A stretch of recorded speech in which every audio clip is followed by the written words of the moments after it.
Sa mga pangunahing balita, 4 katao sugatan matapos na pagsasaksakin ng suspect na dumaraan umano sa depresyon.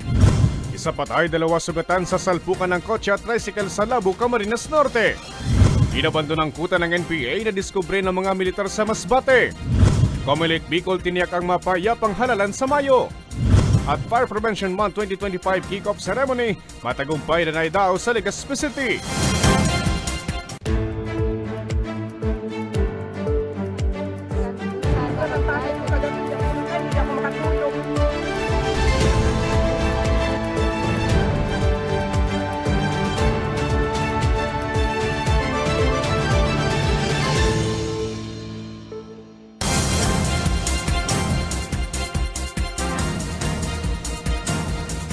Magandang gabi. Narito na ang mga balitang dapat ninyong malaman ngayong araw, 3 ng Marso taong kasalukuyan. 4 katao ang napabalitang sugatan sa nangyaring pananaksak sa Del Gallego, Camarines Sur kagabi.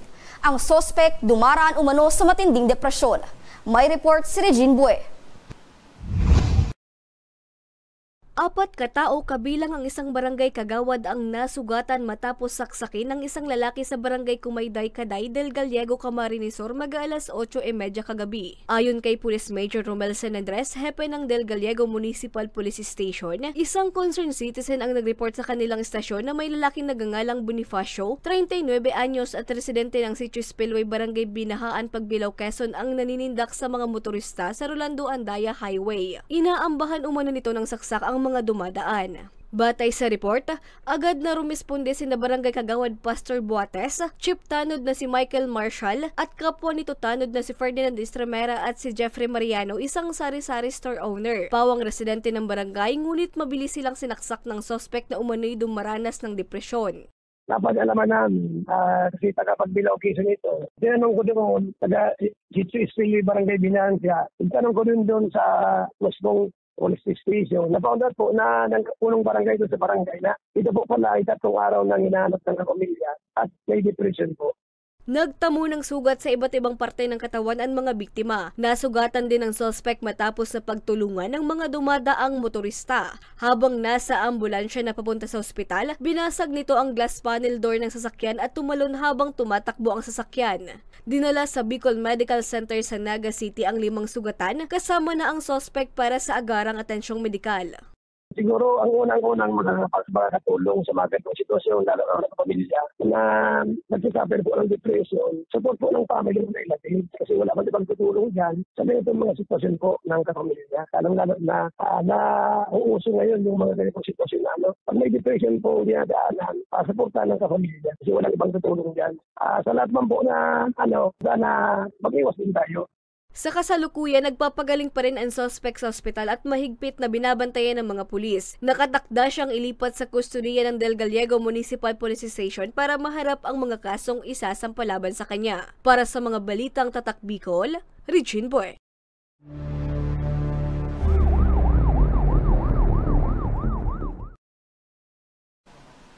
Isa ang patay habang 2 ang sugatan sa salpukan ng kotse at tricycle sa Labo, Camarines Norte. Isa sa mga sangkot na driver nakatulog umano sa gitna ng biyahe. May report si Hercules Barbacena. Dead on arrival ang isang babae matapos na masalpok ng kotse ang sinasakyan nitong tricycle kahapon ng tanghali sa kalsadang sakop ng Purok 3B, Sitio Javier Daguet, Labo, Camarines Norte. Kinilala ang biktima na si alias Irene, residente ng barangay Napaod sa parehong bayan. Sugatan din ang isang minor de edad na pasahero na kinilalang si alias Katkat, 4 na taong gulang at ang driver ng tricycle na si alias Roland, walang asawa at residente ng barangay Makugon, parehong bayan. Ayon sa impormasyon, galing ang tricycle sa sentro ng Labo habang sakay ang 2 pasahero at binabaybay ang daan patungo sa Santa Elena. Habang galing Santa Elena binabaybay naman ang kotse ang daanan patungong Daet nang mangyari ang salpukan. Lumalabas naman sa investigasyon na posibleng nakatulog ang suspect na kinilalang si alias Ed, may asawa at residente ng barangay Aliwahaw, bayan ng Daet habang nasa kalagitnaan ng kanyang biyahe. So, pumasok po, naglaog po sa linya kan tricycle. Ini pong yung day na sedan. Na kung saan po, yung sedan nila kung saan nagsalpukan po ang sasakyan. Isinugod pa ang mga biktima sa Camarines Norte Provincial Hospital, subalit hindi na swinerte pang mabuhay ang naturang biktima. Kasalukuyan naman nagpapagaling pa ang batang biktima sa nasabing ospital. Sa ngayon nga sir, napag-alaman po namin base sa pag-uusap ng dalawang partido. So magkakasundo po ito, magkakaano sila, parang magkakaroon lang po ng amicable settlement po dito sa kaso. Samantala, nagbigay ulit ng paalala ang otoridad sa publiko na ugalian ang pagiging alerto sa gitna ng biyahe upang maiwasan ang anumang insidente. Para sa mga balitang Tatak Bicol, Hercules Barbacena. Inabando ng kuta ng New People's Army na diskubre ng mga militar sa Masbate. Iba't ibang gamit panggera na recover din ng otoridad. Narito ang aking report. Nadiskubre ng mga tauhan ng 2nd Infantry Battalion, 9th Infantry Division Philippine Army ang isang abandonadong hideout na hinihinalang kuta ng mga miyembro ng New People's Army noong Biyernes, Pebrero 28 sa Barangay Kabungahan, Kawayan, Masbate. Ayon kay Major Frank Roldan, tagapagsalita ng 9th Infantry Division Philippine Army, nakatanggap sila ng sumbong na may mga pabalik-balik na kalalakihan sa lugar at laging nakikita na patungo sa naturang hideout. Agad naman na nagsagawa ng combat operation ang mga militar na nagresulta sa pagkakadiskubre ng mga naiwan na handguards, baril, mga bala at iba pang gamit ng mga rebelde sa nasabing kuta. Wala na pong tao doon sa lugar at pinaniniwalaan natin na ito ay matagal na pong inabandona at nagkakaroon po tayo ng konklusyon na talagang nagkukulang na po sila sa mga tao or sa mga miyembro dahil siguro doon sa mga massive efforts po natin pagdating dito sa information operation sa pagpapaintindi po natin sa ating mga kababayan ng mga piligrong dulot ng pagsuporta sa NPA. Dagdag pa ni Roldan, posibleng matagal nang inabandona ang hideout ng mga rebelde at ginagawa na lamang itong taguan ng gamit panggera. Kabilang po yung Masbate sa binabantayan natin lalo na ngayong papalapit na eleksyon. Sapagkat dito sa probinsya pong ito ay may mga history po ng mga kaguluhan at mayroon din pong mga intense political rivalry. Kung kaya nag-deploy na po tayo ng 2 batalyon po ng mga kasundaluhan ng doon at sila po ang nagbabantay ng seguridad po doon.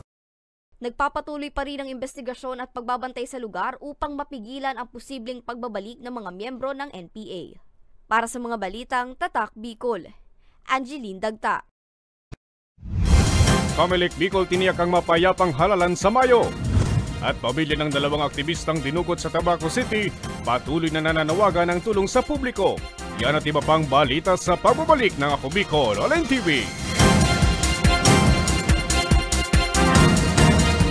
Jericho Rosales po, Bicolano. Ngunyan takaipuan, kitabang at kasurog sa edukasyon, sa kalusugan at kabuhayan sa panahon ning sakuna. Ang Ako Bicol, katabang at kasurog ta sa pagtaoki scholarship sa mga aki na nangangaipuan. Katabang at kasurog ta sa kalusugan, kasurog sa pagpasar ni Teddy Garcia Lo. Bilang ermano ng bawat Bicolano, ang buya kong party list may plano.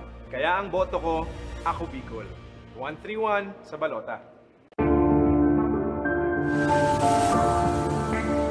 Sabi nila, wala ka daw ginawa nung nakaupo ka sa Senado. Ano pinanindigan mo? Pinanindigan ni Senator Lito kaming mahihirap. Binigyan niya kami ng libreng tulong legal para umunlad. Gagawin ko ang lahat para magbayad sila. Kot! Ang sabi nila, artista ka lang. Ano bang magagawa ng isang action star? Marami nang nagawa si Senator Lito. At ang isa dito ay yung pag-aksyon niya para sa kapakanan naming mga manggagawa. Ang sabi nila, hindi ka daw nakapagtapos sa pag-aaral. Paano mo kami matutulungan? Hindi nga siya nakapagtapos, pero ginawa niya ang lahat para kami ay makagraduate na! Ilan lang yan sa maraming nagawa ni Senator Lito Lapid. Lito Lapid. Dumanas ka man ng hirap. Lahat ng sabi-sabi sa'yo, inaksyonan mo. Kung ako'y nakaahon, kaya nyo rin. Kaya natin lahat lumaban at umunlad. Tatak Lingkod Lapid, Supremo ng Senado. Lito Lapid, number 35 sa balota. Lito, Lito, Lito Lapid!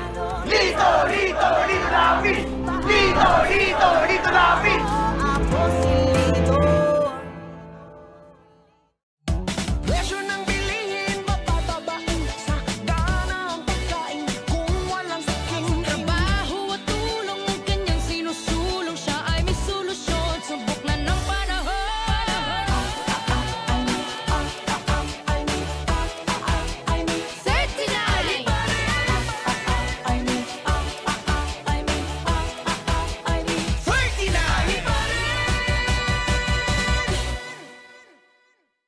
Ako si Jericho Rosales, sarong aktor, kasurog kang kalikasan, Oragon, Bicolano. Ang boto ko, ako Bicol. Ako Bicol, 131 sa balota.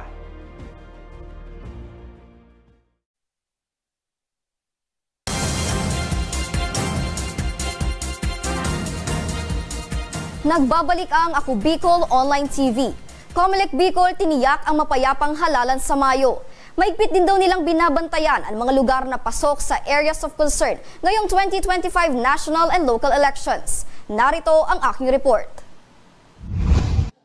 Upang masiguro ang maayos at mapayapang halalan para sa local at national elections sa Mayo, patuloy umano ang isinasagawang koordinasyon ng Commission on Elections o Comelec Bicol sa mga ahensya ng gobyerno gaya kan Philippine National Police Bicol, Armed Forces of the Philippines Bicol at Coast Guard Bicol. Ayon kay Comelec Bicol Director Attorney Maria Juana Valeza, sa pamamagitan ng Comelec checkpoint sa iba't ibang lugar sa Kabikolan at ang kanilang mahigpit na pagpapatupad ng Comelec gun ban ay mas masisigurong magiging mapayapa ang halalan sa Mayo. Aniya, epektibo ang mga nasabing mandato para masiguro ang seguridad ng mga aspirante, botante at ng mga opisyal na magsisilbi hanggang matapos ang canvassing ng mga boto.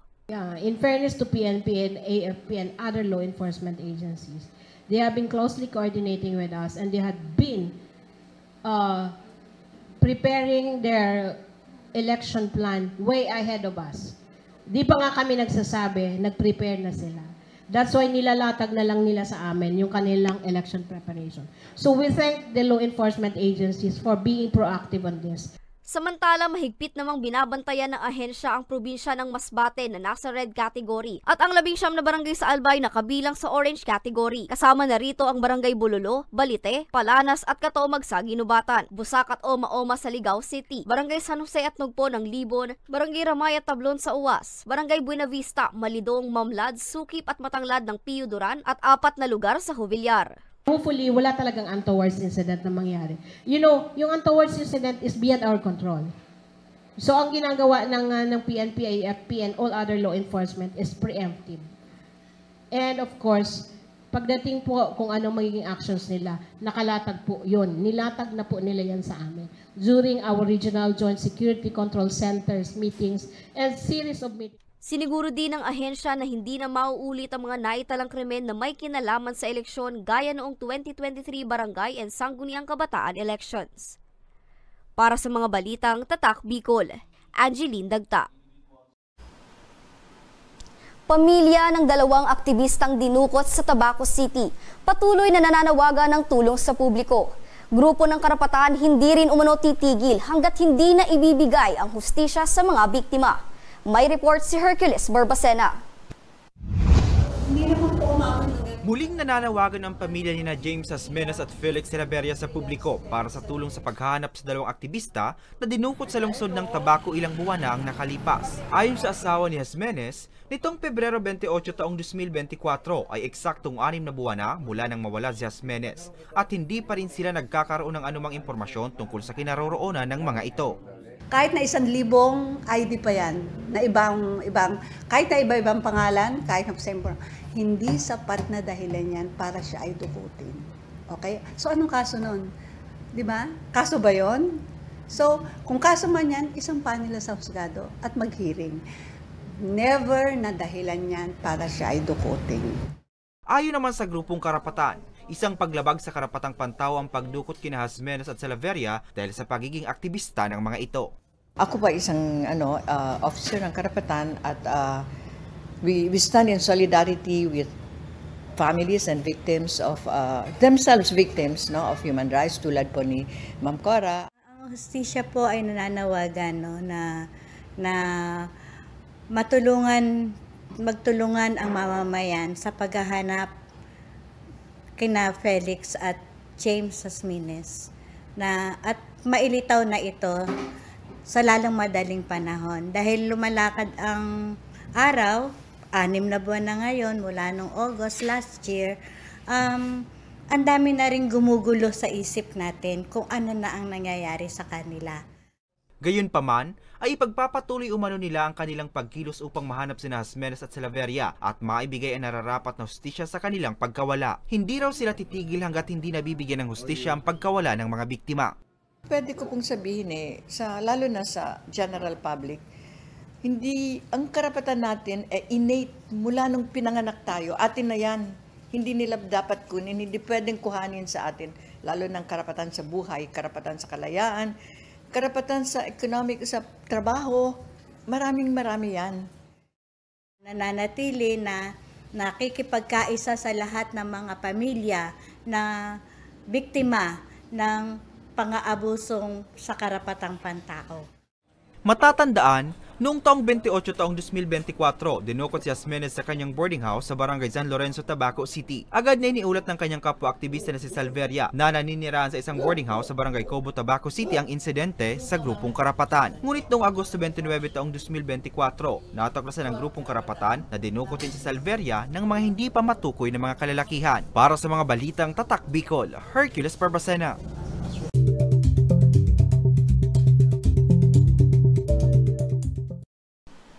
Easterlies patuloy pa rin na magpapaulan sa Bicol Region ayon sa Pag-asa.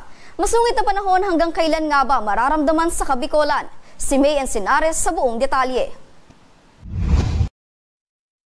Pauwi na ng Santo Domingo Albay ang college student na si Alexa. Dahil kasi sa pag-uulan kaninang umaga, hindi raw makakapasok ang kanilang propesor sa isang subject. Kaya nagdesisyon na lamang daw siyang umuwi. Ayon kay Alexa, bilang isang estudyante, nahihirapan siya tuwing nagkakaroon ng malakas na pag-ulan. Apektado rin daw maging ang kanyang pag-aaral.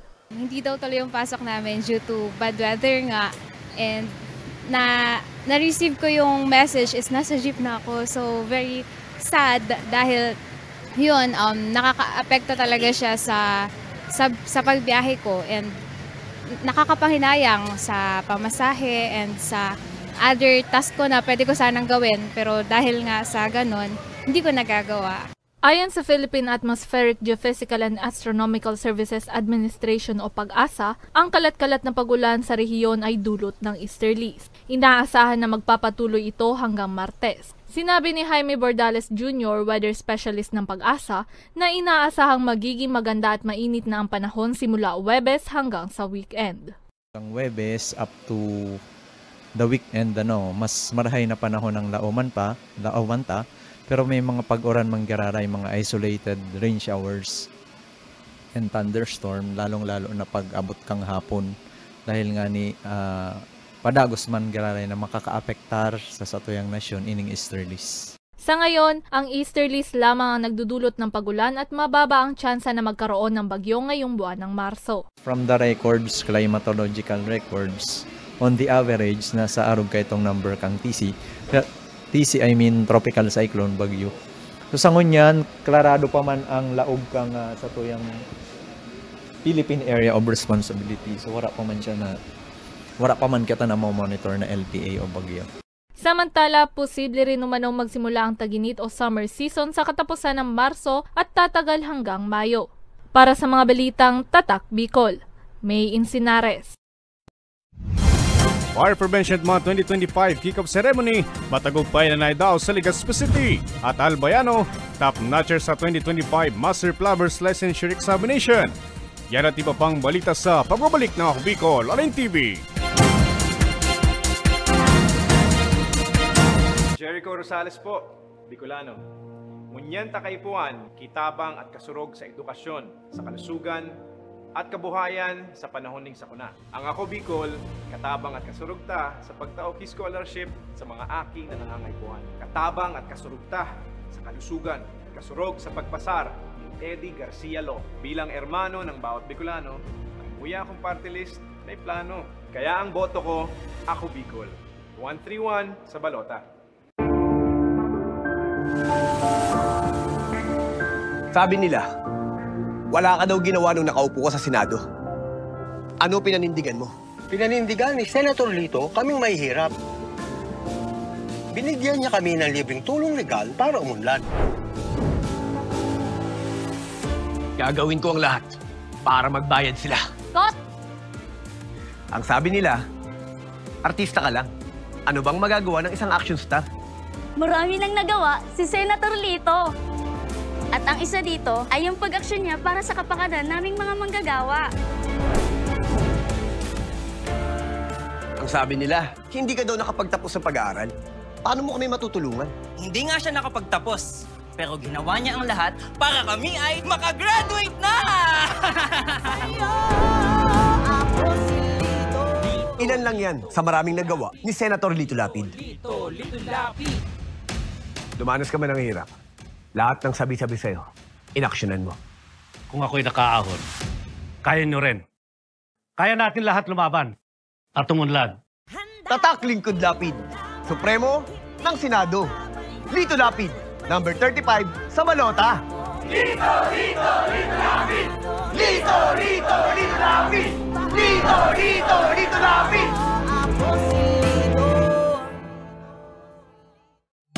Presyo ng bilihin, mapapabain sa gana ang pagkain kung walang saking trabaho at tulong ng kanyang sinusulong. Siya ay may solusyon, subok na ng panahon.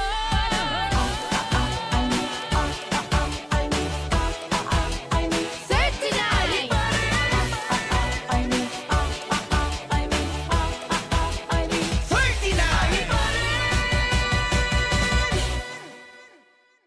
Ako si Jericho Rosales, sarong aktor, kasurog kang kalikasan, Oragon, Bicolano. Ang boto ko, Ako Bicol. Ako Bicol, 131 sa balota.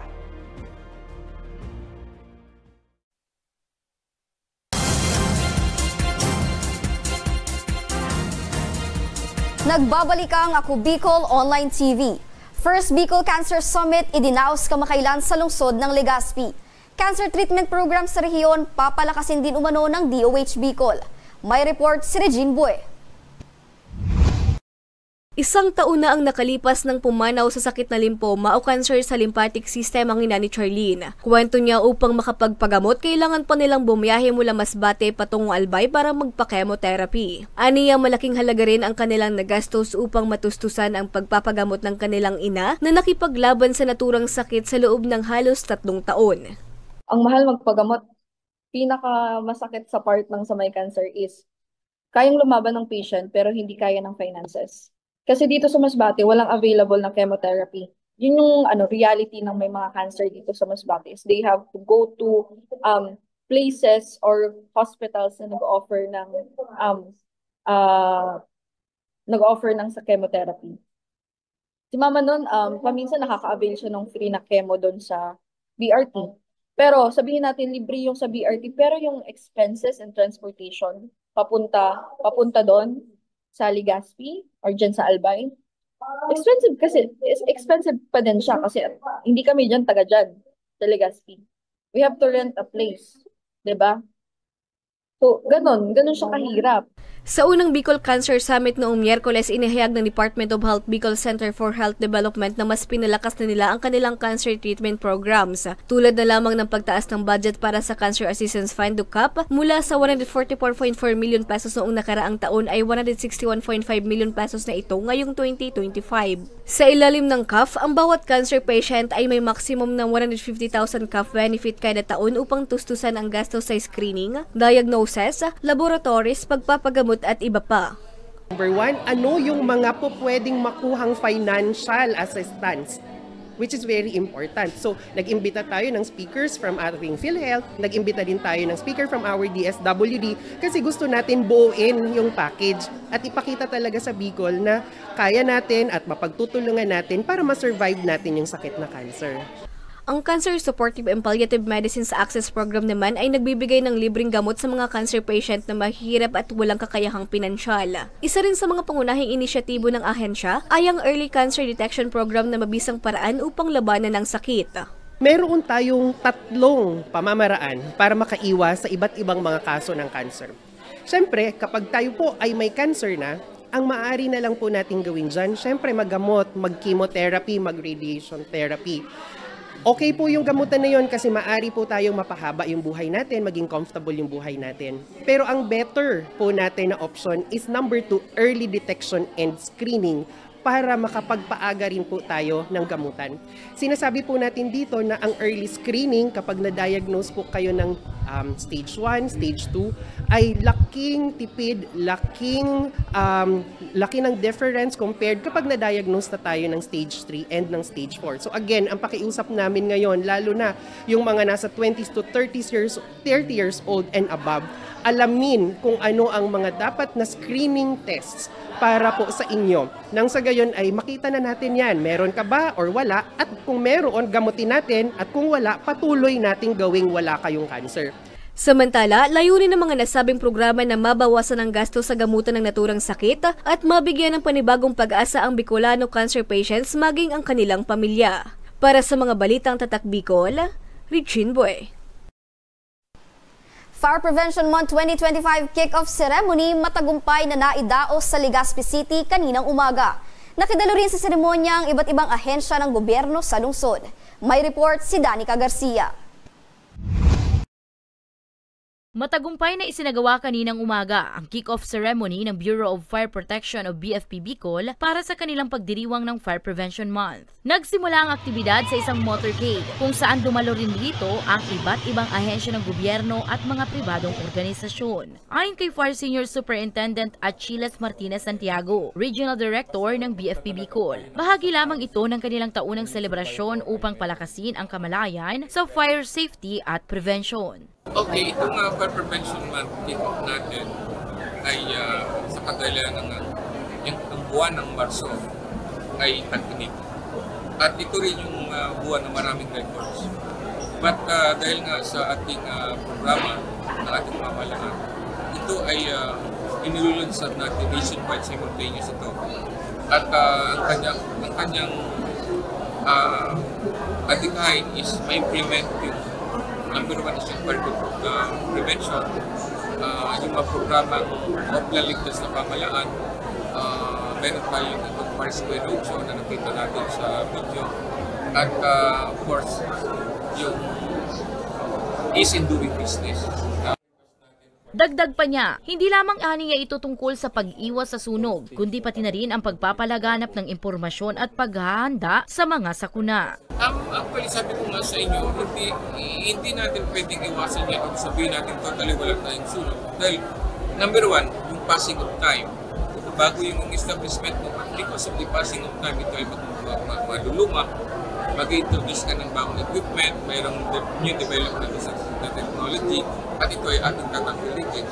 Meron naman tayong, dahil nga sa busy support, hindi natin na-orient members of the family na kung anong dapat gawin in case na magkasunog o para maiwasan yung sunog.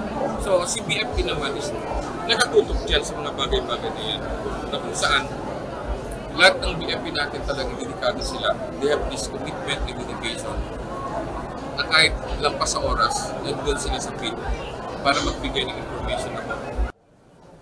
Nanawagan din ang ahensya para sa aktibong pagkikilahok ng bawat individual, komunidad at iba't ibang sektor sa pagbantay at pag-iwas sa sunog. May tema ang aktibidad na sa pag-iwas sa sunog, hindi ka nag-iisa. Para sa mga balitang Tatak Bicol. Sa pag-iwas sa sunog, hindi ka nag-iisa. When fire ignites, heroes unite. Danica Garcia.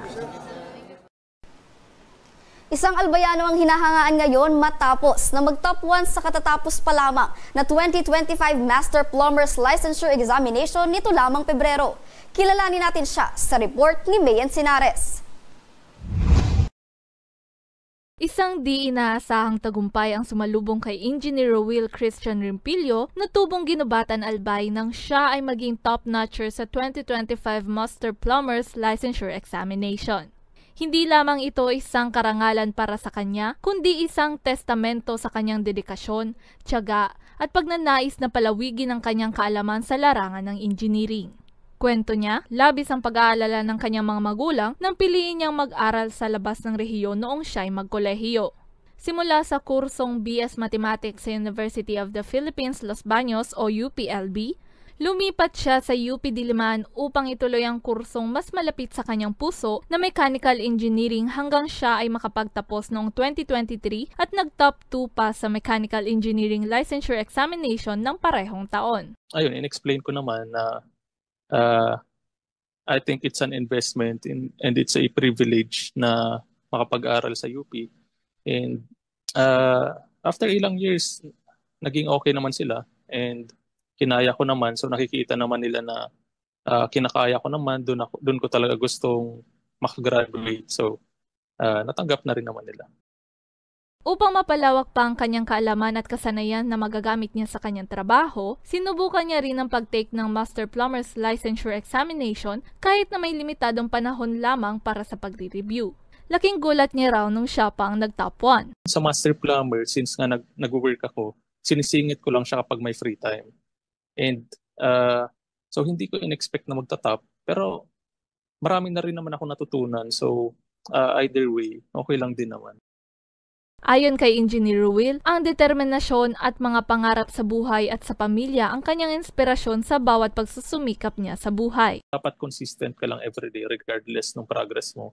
And alam mo yung kaya mong i-manage yung time and yung resources. Ang kanyang kwento ay isang inspirasyon sa lahat. Isang patunay na ang dedikasyon, tiyaga at pagnanais na matuto ay susi sa pagkamit ng tagumpay, gaano man ito kahirap. Para sa mga balitang Tatak Bicol, May Insinares. At yan ang mga balitang nakalap ng Ako Bicol News Team. Ako po si Angeline Dagta, ang inyong tagapaghatid balita.